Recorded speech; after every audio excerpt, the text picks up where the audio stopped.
શ્રી ગણેશાય નમઃ. મિત્રો, આપ સૌનું યુટ્યુબ ચેનલ ધાર્મિક વ્રતકથામાં હાર્દિક સ્વાગત છે. આજના વિડીયોમાં આપણે સાંભળવા જઈ રહ્યા છીએ ચૈત્ર માસના વધ પક્ષની ચતુર્થી તિથિ એટલે સંકષ્ટ ચતુર્થીની વ્રતકથા, તેનું મહાત્મ્ય, પૂજન વિધિ, ખાસ ઉપાય અને ચંદ્રદર્શનનો સમય. જો આપને વિડીયો પસંદ આવે તો લાઇક અને શેર જરૂર કરજો. અને જો તમે આ ચેનલને પહેલીવાર જોઈ રહ્યા છો તો સબસ્ક્રાઇબ કરવાનું ભૂલતા નહીં, જેથી આપને આવનારા દરેક નવા ધાર્મિક વિડીયો સમયસર મળી શકે. ધન્યવાદ. ઓમ વક્રતુંડ મહાકાય સૂર્યકોટી સમપ્રભ નિર્વિઘ્नं કુરુ મે દેવ સર્વ કાર્યેષુ સર્વદા. ચાલો હવે સંકષ્ટ ચતુર્થી વિશે જાણીએ.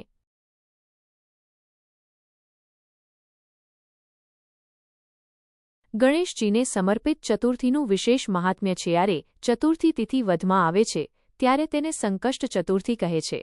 તા દિવસે ભગવાન શ્રી ગણેશજીની પૂજા અર્ચના અને ઉપવાસ કરવામાં આવે છે, જેથી જીવનમાં આવતા સંકટોથી મુક્તિ મળે.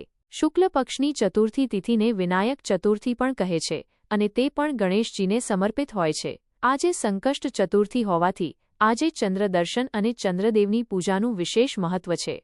વ્રત પાળનારા લોકો ચંદ્રદર્શન કર્યા પછી જ વ્રત પૂર્ણ કરે છે. આમ કરવાથી ભગવાન સોમનાથ અને શ્રી ગણેશજી બંનેની કૃપા પ્રાપ્ત થાય છે, જેનાથી જીવનમાં સુખ, સમૃદ્ધિ, આરોગ્ય અને સૌભાગ્યની વૃદ્ધિ થાય છે. સંકષ્ટ ચતુર્થી સંકટોને દૂર કરતી છે. આ દિવસે બે શુભ યોગ પણ છે, જેમાં પૂજા કરવાથી નકારાત્મકતા દૂર થાય છે.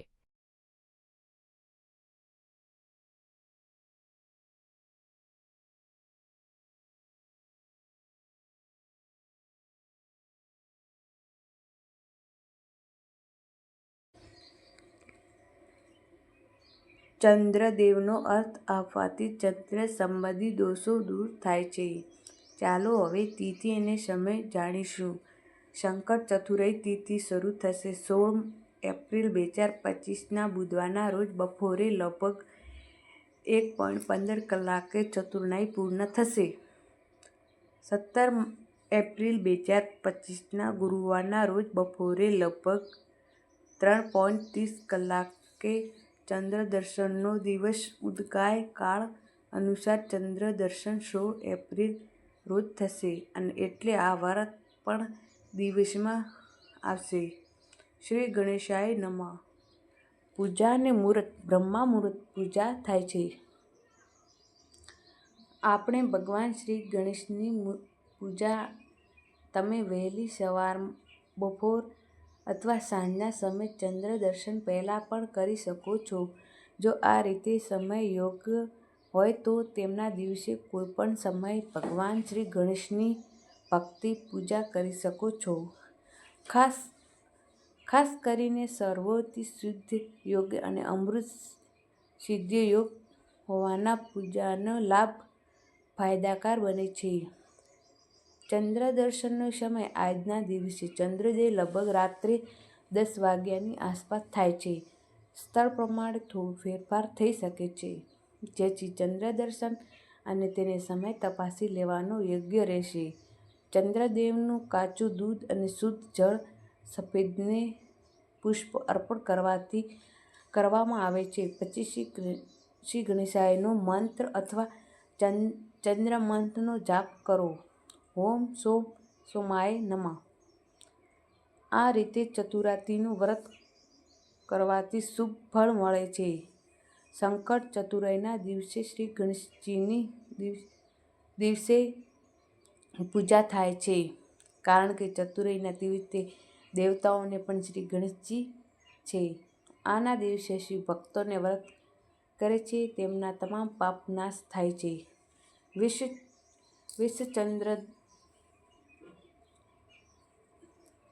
ચૈત્ર માસની સંકટ ચતુર્થીનો ધર્મ, અર્થ અને કામ મોક્ષ પામનારી કહેવામાં આવે છે. સૌભાગ્ય, આરોગ્ય, શાંતિ પણ પ્રાપ્ત થાય છે. આ વ્રત દિવસના સૂર્યોદયથી શરૂ થાય છે તેમને રાત્રે ચંદ્ર દર્શન પછી પૂર્ણ થાય છે. ચંદ્રદર્શન પછી ચંદ્રદેવ અર્થ આપીને વ્રત પૂર્ણ થાય છે. વિશે જાણકારી. ભવિષ્યના પુરાણમાં કહેલું છે કે વિકટ અને સંકટ ચતુર્થી વ્રત દરેક સુખ કષ્ટ દૂર કરે છે અને તેના જીવનમાં સુખ, સમૃદ્ધિ અને આરોગ્ય શાંતિ આપે છે. આજના દિવસે ચંદ્ર દર્શનનું ખાસ મહત્વ છે. કારણ કે ભગવાન શ્રી ગણેશજીએ ચંદ્રદેવને આશીર્વાદ આપ્યા હતો. તે માટે કૃષ્ણ પક્ષની સંકટ ચતુરાઈના દિવસે ચંદ્ર દર્શન કરીને અર્ધન આપવું શુભ માનવામાં આવે છે. જ્યારે શુક્લ પક્ષ વિનાયક ચતુર પણ દર્શન કરવાનો નિર્દેશ છે. આજે ચંદ્રદેવને અર્ઘ આપી ભગવાન શ્રી ગણેશજીની પ્રાર્થના કરવાથી કુંડળીમાં ગ્રહણ ચંદ્રગ્રહણ સંબંધી દોષો દૂર થાય છે. શારીરિક માનસિક પરેશાનીઓમાં રાહત મળે છે. પૂજા તમે સવાર કે સાંજે કે સમય મળે ત્યારે કરી શકો છો. સંકટનાશ ગણેશના સ્તોત્રનો પાઠ કરવો એ ખૂબ જ લાભદાયક છે. આમ શ્રી ગણેશની તમામ મનોકામના પૂરી કરે છે અને જીવનમાં સુખ અને શાંતિ, આરોગ્ય અને ધનની વૃદ્ધિ થાય છે. શ્રી ગણેશાય નમઃ. ભગવાન શ્રી ગણેશને પ્રિય એવી ચતુર્થી તિથિનું વ્રત ખૂબ જ મહત્વ ધરાવે છે. આજના દિવસે ખાસ કરીને શ્રી ભગવાન ગણેશજીની પૂજા કરવામાં આવે છે, જેમાં દરવા, ઘાસ અને સિંદૂરનો ઉપયોગ નિવારસ થાય છે. ઘરના મંદિરમાં શ્રી ગણેશજીની મૂર્તિ કે તસવીર હોય તેમની પૂજા કરવી. જો મૂર્તિ ના હોય તો તેને શુભે સોપારી અથવા નાણાં રાખી મૂકીને પૂજા કરી શકાય છે. નાગરવેલનું પાન અને લાલ ગુલાબીના પુષ્પ, જાસૂદ જેવા ફૂલો પણ ભગવાનને અર્પણ કરાવાય છે. ભગવાન શ્રી ગણેશને સિંદૂર ખૂબ પ્રિય છે, તેથી તેમને સિંદૂર લપેટવું, પ્લેન કરવું ઉપયોગી ગણાય છે. જો તસવીર હોય તો સિંદૂરને તિલક કરવું. ત્યારબાદ ભગવાનને લાડુ કે મોદકનો ભોગ ધરાવવો. દૂર્વા, ઘાસ અને ફળો પણ અર્પિત કરવા. પછી ભગવાનની સામે શુદ્ધ ઘીનો દીવો પ્રગટાવી ધૂપબત્તી કરવી. ભગવાનનો મંત્ર જાપ કરવો, ગણેશ ચાલીસાનો પાઠ કરવો અને આરતી કરવી. આજે સાંજે જ્યારે ચંદ્ર દર્શન થાય ત્યારે તે ભગવાન ફરી પૂજન કરવું. ગોળનો નૈવેદ્ય પણ ધારી શકાય છે. આજના પ્રસાદીમાંથી થોડો ભાગ પણ ગૌ માતાને ખવડાવવા માનવામાં આવે છે. શ્રી ગણેશાય ચતુર્થી વ્રત એકાદશી હોય છે. તેને દક્ષિણા વ્રત દરમિયાન મૂકી હોય તેને બીજા દિવસે યોગ્ય સ્થળે દાન કરી લેવી જોઈએ. તો મિત્રો, આપણે હવે જાણી લીધું કષ્ટ ચતુરાઈ મહિમા, પૂજનની વિધિ વિશે. ચાલો સાંભળીએ વિકટ ગણેશ ચતુરાઈનું વ્રત. બોલો ભગવાન શ્રી ગણેશની જય. વ્રત કથા શરૂઆત પહેલા સમય મકરધ્વજ નામના એક રાજા હતા. તે ખૂબ જ સેવાભાવી, ધર્મપરાયણ અને પ્રજાને લાભદાયક ફાયદાકારક કામ કરતા હતા. તેઓ રાજ્યમાં ચારેય વર્ણના લોકો, બ્રાહ્મણ, ક્ષત્રિય, વૈશ્ય અને શૂદ્ર અને સુખથી રહેતા હતા અને કોઈને કોઈ પ્રકારનું દુઃખ ન હતું. રાજા ધર્મનિષ્ઠ અને પ્રજા શુક્લ રાજ્યકાળ કરતા હતા. રાજ્યમાં સુરક્ષા એટલી સારી હતી. રાજાએ જાતે પ્રજાની સ્થિતિ ઉપર નજર રાખતા હતા. ત્યારે ચોરી, લૂંટના કોઈ પ્રશ્ન નહોતો. ત્યારે પ્રજાની ધર્મ પ્રત્યે ઉદાસ સ્વભાવ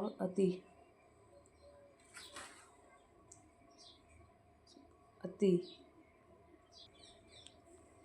જેવો રાજા તેવી પ્રજા. આ બધા સુખ અને સમૃદ્ધિ હોવા છતાં પણ રાજા અંદરથી ઉદાસ રહેતા હતા, કારણ કે તેમને રાજાને કોઈ સંતાન મળ્યું નહોતું. ઘણા વર્ષો પછી મહર્ષિ યાજ્ઞવલ્ક્યની કૃપાથી તેમને એક પુત્ર પ્રાપ્ત થયો.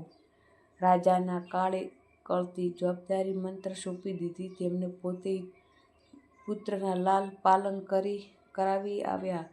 પુત્ર સાથે હસતા મળતા રાજા આનંદ જીવન જીવી રહ્યા હતા. બીજી તરફ મંત્રીને સંતાને તેથી ખૂબ જ ધનવાન બની ગયો. મંત્રીને પાંચ પુત્રો હતા. તે બધાએ ધનનો ભોગ કરતી વૈભવી જીવન જીવી રહ્યા હતા. મંત્રીનો સૌથી મોટો સૌથી નાનો પુત્ર લગ્ન કર્યા પછી તેમની વહુને ઘરમાં આવી. એ વહુ બહુ સમજદાર અને ધર્મપ્રેમીલી હતી. તેને એક વખત ચૈત્ર માસ વૈદ પક્ષ ચતુરાઈના દિવસે વહુએ ભગવાન શ્રી ગણેશની ભાવની પૂજા કરી અને ઉપવાસ પણ રાખ્યો. તેમની ધાર્મિક શ્રદ્ધા જોઈ અને સાસુએ શંકા માટે કહ્યું, તું મંત્ર તંત્ર કરી મારા દીકરાને તારા કાબૂમાં લેવા માંગે છે. તારા નિરાશ શા માટે છે?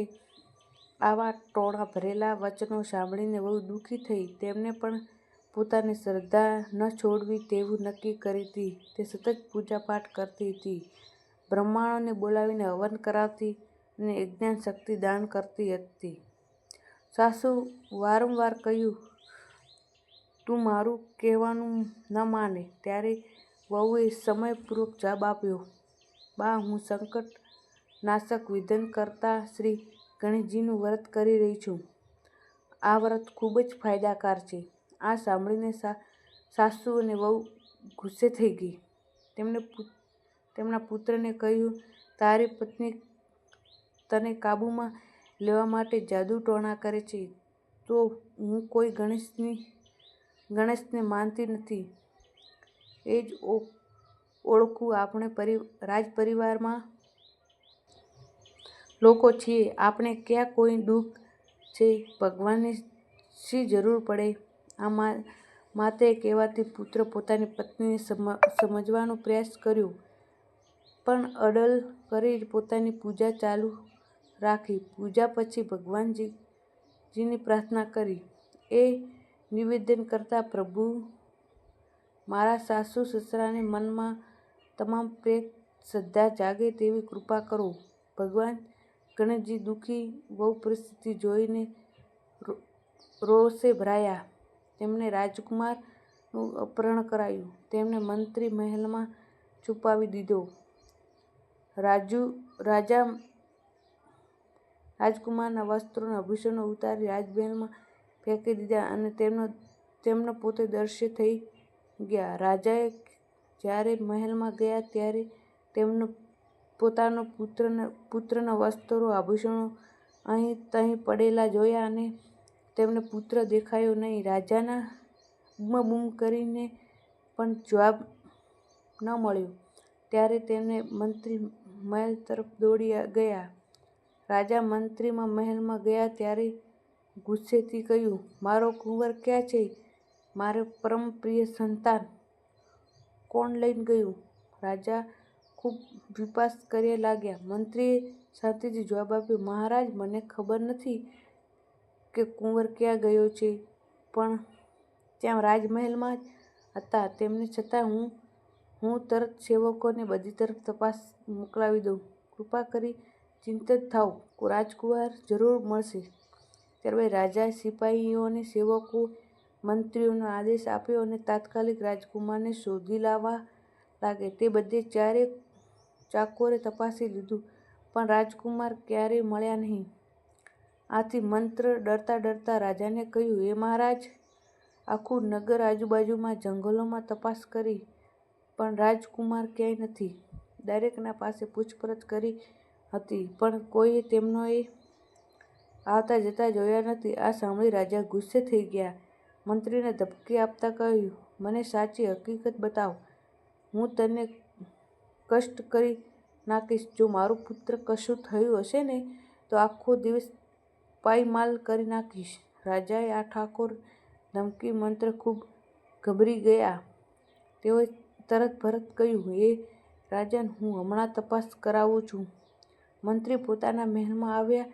તેમણે પોતાના પરિવારના બધા જ સભ્યોને કુંવર ગુમ થવાની જાણ કરી. તેઓએ ચિંતામાં વ્યસ્ત કરી કહ્યું, જો કુંવર પતો નહીં મળે તો રાજા આપણા માફ નહીં કરે. ત્યારે નાની વહુએ કહ્યું, પિતાજી, સાચા હૃદયથી તમે શ્રી ગણેશજીનું પૂજન કરો. જો આખું નગર સંકટ ચતુરાઈનું વ્રત કરશે તો ભગવાન શ્રી કૃષ્ણજીની કૃપાથી કુંવર અવશ્ય મળી જશે. આવું વચન છે. નાની વહુની વાત સાંભળી મંત્રી ભાવિક બોર થઈ ગયા અને બંને હાથ જોડીને કહ્યું, હે દીકરી, હું ધન્ય છું જે આવી મારી વાણજી નાવ પાર લાગશે. પછી રાજા તેમની આખી પ્રજાને ભક્તિભાવથી શંકર ચતુરાઈનું વ્રત કહ્યું. ભગવાન શ્રી ગણેશજીની આરતી કરીને પૂજા કરી, મંત્રનો જાપ કરતા તેમને પ્રાર્થના કરી. તેમને ભક્તિ જોઈ ભગવાનજી ગણેશ પ્રસન્ન થયા. તેમને કૃપાથી રાજકુમાર ફરી પાછા આવ્યા. નગરીવાસીઓમાં આશ્ચર્યચકિત થઈ ગયા, આનંદથી ઉછળવા લાગ્યા. નાની વહુનું માન વધ્યું અને રાજા ગણેશજીના મનમ કરતા કહ્યું, હે વિઘ્નનાયક, તારું ધન્ય નામ છે. હંમેશા તારા પર ભક્તોનો લાજ રાખશે. હું નાની વહુનો ઉપકાર કરીને કહું છું કે ત્યાં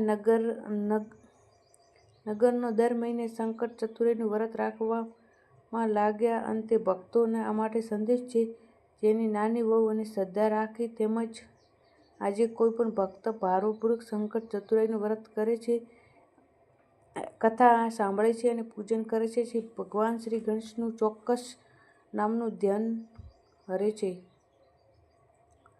ભગવાન ગણેશજી બોલો જય. સત્ર અર્થ ઉપકાર અને પુત્ર ઈચ્છનાર પુત્ર પ્રાપ્ત કરે છે. મોક્ષ ઈચ્છનાર મુક્તિ મળે છે. જો ભક્તને ગણપતિનું સ્તોત્ર નિયમિત પઠન કરે તેઓ ભાદરવા માસના ખાસ ફળ પામે છે. આ સ્તોત્રને વર્ષમાં ક્યારે પણ પઠન કરવું એ શ્રેષ્ઠ સિદ્ધિ મળે. આમાં કોઈ સમય નથી. જો કોઈને આ સ્તોત્રો લખાવીને પાઠ બ્રહ્માંડમાં આપે છે તે ગણેશજીની કૃપા કરી તેમને સર્વ વિધાન પ્રાપ્ત થાય છે. આ રીતે નારાયણપુરના સંકટ ગણેશની સ્તોત્રનું મહત્વ જાણવામાં આવ્યું છે. સમાપન. ભગવાન શ્રી ગણેશજીની જય હો. મિત્રો, આ સુંદર સ્તોત્રો અને કથા સાંભળવા માટે આપ સૌનો ખૂબ આભાર. જય શ્રી કૃષ્ણ. રાધે રાધે.